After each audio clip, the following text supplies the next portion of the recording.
Hello everyone, I am Jared Pixley, running for president in 2028. Thank you for joining me at Pixley for President.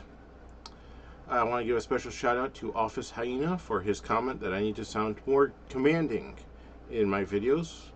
We'll see if I can fix that in this one. So just a reminder, in the box below are the links to all my social medias. I have added a link to Discord. I had created a Discord server back when I first started my campaign, but since no one seemed interested, I kind of forgot about it until it was brought up recently. There's also a link to my book on Amazon, Pixley for President 2028. Still available. Feel free to get it. Let's get into the video. So in a previous video, I talked about how the U.S. ambassador walked out of a UN Security Council meeting because the French ambassador talked about the U.S.'s human rights violations. So I thought we should take another look at that today. So a recent report has said the U.S. is doing fairly poorly on human rights violations. We have a lot of them. One of the biggest complaints is against the United States is the abuses by immigrations and customs enforcement. Now, as I said before, I have no problem with the agency existing, but I have serious problems with how it is currently operated. I have complained about them in multiple other videos, and I promised to do a mass firing if elected, along with reducing their budget back to what it was before Trump. None of that has changed. Now, various groups, both inside and outside of our country, have cited their mass roundups, their assaults, and their ambushes. They killed Alex Preddy and Renee Good and several other people in the streets. And both Alex Preddy and Renee Good were U.S. citizens, born and raised here. Many people have died in ICE custody. There have been accusations of sexual abuse in ICE custody. The federal government refuses to investigate these crimes and even tries to prevent other levels of government from investigating. The state of Minnesota has sued the Department of Justice, alleging that the government is hiding evidence in the cases of Alex Preddy, Renee Good, and Julio Sosa Celis, who was also shot in the street. I believe it's been a total of 10 people shot in the street so far since Trump has taken office. These criminals are still working for ICE. None of them have been arrested. None of them have been deposed. And none of them have gone to trial for what they've done. We know who they are. There's been sites dedicated to tracking where they are. Now, as president on day one, I will have the Department of Justice start prosecuting them and numerous others. ICE detention centers, or concentration camps, if you want to be accurate, that's what they are. They're concentration camps. Have a long list of crimes. They have denied people proper medical treatment. They have denied them access to life-saving medications. And according to recent reports, there are numerous cases of crimes that are not YouTube friendly. Pregnant minors are all being sent to a for-profit prison in Texas that does not have proper medical facilities for pregnant minors. There's also been a long series of cases that have actually gone to court of ICE stealing people's documentation. People that are here in the United States legally. They're stealing their passports, their visas, their green cards, so that they can't present them. Then dumping the people on the streets hundreds of miles from where they live. In 2025, 31 people have died in ICE custody. 2025, 31 people had 31 people died in ICE custody. At least that's the number that was reported. Compare this to 2024, where 11 people died.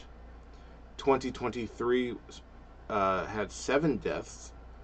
And 2022, it was just 3 people. Now, going from single digits to 11 to 31, that is a big jump. That's almost triple. In 2026, 21 people have been reported dying in ICE custody so far.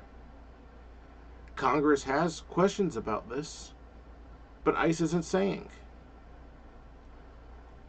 Now, on top of all of this, they are violating court orders. They are deporting people in the middle of the night without letting them even see a judge. This violates the rule of law. And I did a whole video on the importance of the rule of law. Judges have complained that ICE has violated thousands of court orders. They have held ICE in contempt of court on this, and that's gotten nowhere.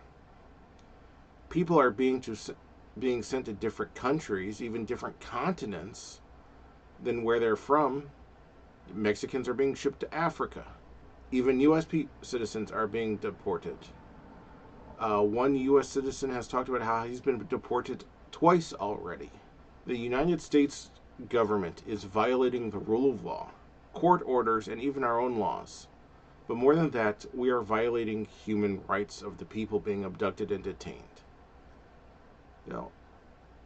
Renee Good, Alex Preddy, all of them, the Declaration of Independence says that they have the right to life, liberty, and the pursuit of happiness. And we've denied them of that, and there has been no justice. Now, it is no wonder that other nations are criticizing us. And since we have had countless scandals, let me remind you of one that you might have forgotten. Trump's agent, Bovino, shot a pastor in the head with a rubber bullet for exercising his First Amendment right to protest ICE's cruelty. That pastor was a U.S. citizen. We shot a U.S. citizen for speaking. And this is the country that is supposed to be the freest country in the world.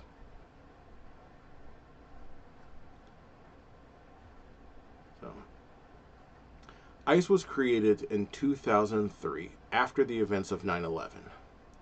It absorbed a couple other agencies that had existed already for decades. I don't want to get rid of it. It was created to serve a purpose. The prior agencies were serving a purpose, and it still serves a purpose. However, it needs to be repaired. I think that ICE is doing a good job when you don't hear about them in the news. Now, as I've said many times before, if elected, there will be major reforms. Any ICE agents that failed their background checks, their physical exams, or failed their open book test, which if you fail an open book test, I'm sorry, you just are stupid. All of those people will be terminated. Now, many of the new ICE agents that have been hired by the Trump administration have failed one of those, their background check, their physical exam, or their open book tests. For instance, David Brolette, I believe. I suck at the French names with their 20 silent letters. I believe it's David Brolette. He is an ICE agent that shot a man in Maine recently. He has a history of mental health issues that prevented him from being a police officer. They also prevented him from joining the military the first time he tried to enlist. He also has a history of violence, including allegations of spousal abuse and assault, according to his daughter and his multiple ex-wives. This should have disqualified him from being an ICE agent.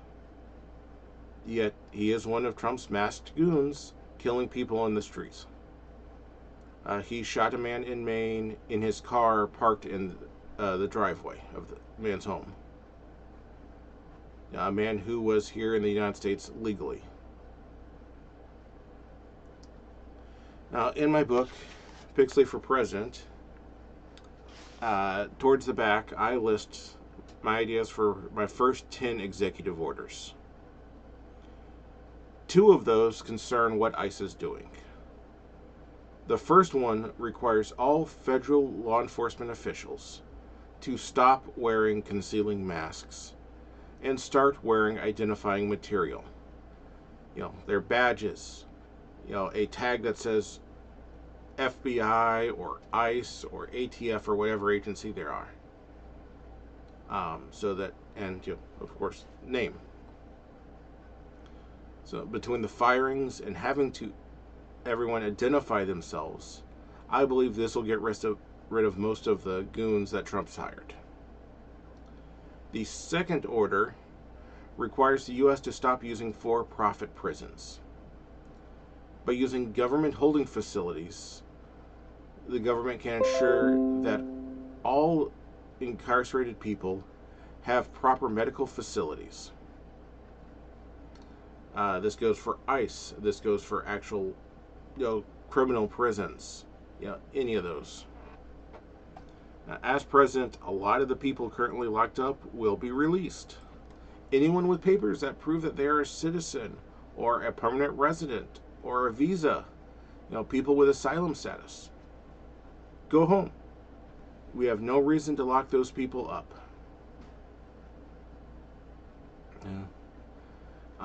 This is that's currently a significant portion of our the people in the concentration camps. The ambushes outside of schools, in courthouses, doctors' offices, will end. So the number of people being rounded up will decrease, and we won't even need as many of these holding facilities. The idea, let's get rid of the worst of the worst. On its face, I have no problem with it. But that is not what we're doing. And if we really want to get rid of the worst, we should start with the people in charge of the government right now. The people that have committed treason, that have violated the Espionage Act, the pedophiles, the rapists. Let's start getting rid of them. Now, ICE is not the only threat to our human rights. Trump has also attacked the freedom of the press. The World Press Freedom Index rated the U.S. in 64th place with a score of 62.61 in 2026. That is a 25-year low for this country. We are now in what they list as the problematic zone. Anything between 55 and 70 points is problematic. So we are now ranked between Botswana and Panama. We used to have a score over 70. The World Press Freedom Index is an annual ranking of 180 countries. They measure various criteria to determine what degree of freedom the press has. Some of you might be asking how Trump has attacked the freedom of the press. Go watch the news. But I'll explain, because you're here. In 2025, the government banned numerous journalists from the Pentagon. National Public Radio, a news agency created by the U.S. government, was one of the networks banned from the Pentagon. So we banned our own reporters that are paid for by the government, from reporting on the government. Trump has verbally attacked the press, calling them the enemy of the people. This has led to his followers and cultists to threaten and attack journalists. He has used the Federal Communications Commission to threaten to cancel networks' licensing to get people he doesn't like off the air. See Stephen Colbert, they tried to do that to Jimmy Fallon, but this network actually fought back and he stayed. And he has lessened restrictions on the antitrust laws So now there's fewer companies that own the news, creating, you know, I'm not really monopolies, but they're working their way to becoming monopolies. So there's less diversity. And then there's all those lawsuits against the reporters and networks. Speaking of that, the $10 billion lawsuit he has against the BBC, which I can just set up this paragraph because things just happened yesterday, but yeah, he sued the BBC for defamation, claiming 10 billion with a B dollars in damages. So the BBC said, well, Discovery, let's see your checkbooks, bank account statements, and show us the financial damages. And then Trump's lawyers tried to backtrack that. They do not want to show the their bank papers, and they finally got that.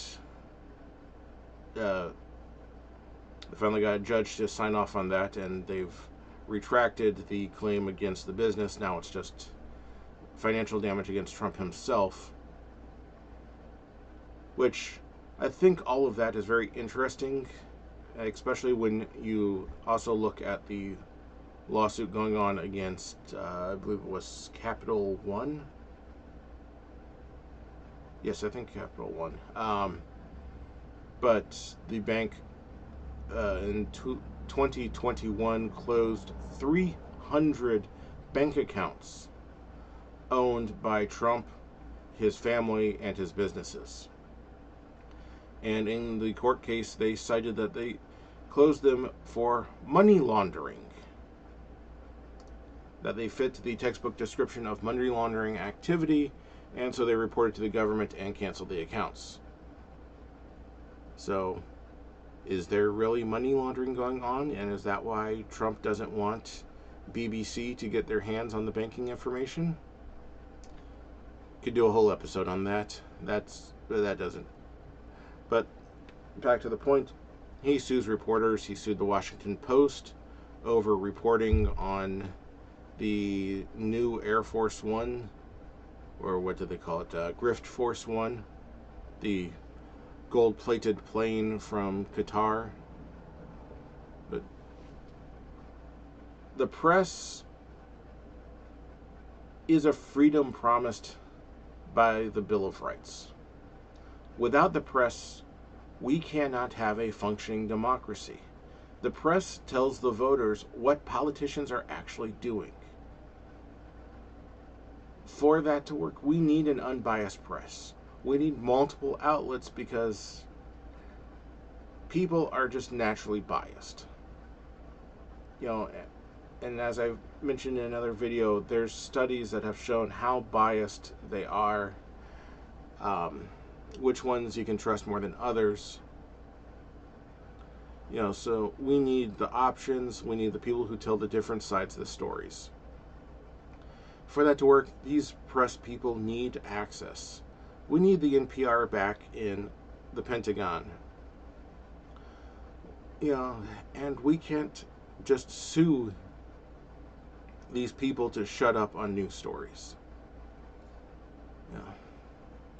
As president, I will protect the press. I will ensure that the NPR and other networks are allowed access to the Pentagon, to the White House. I'm not going to sue reporters just for telling what I did. And as president, I won't do anything that I don't want the press to report on. We need them. How else will you know what your congressmen vote on? All these congressmen are taking credits for bills that they voted against. And without the press, you won't know that they voted against it. So, please help me protect the reporters. Please help me to protect the American citizens and the legal residents and the asylum seekers. You know, the people that are here, that have families, that have jobs, you know, that work for the national good. You know? You know, you can support my campaign. There is a donation link in the box below. Share these videos with your friends and family so that the word gets out about it. Follow me on social media for more information.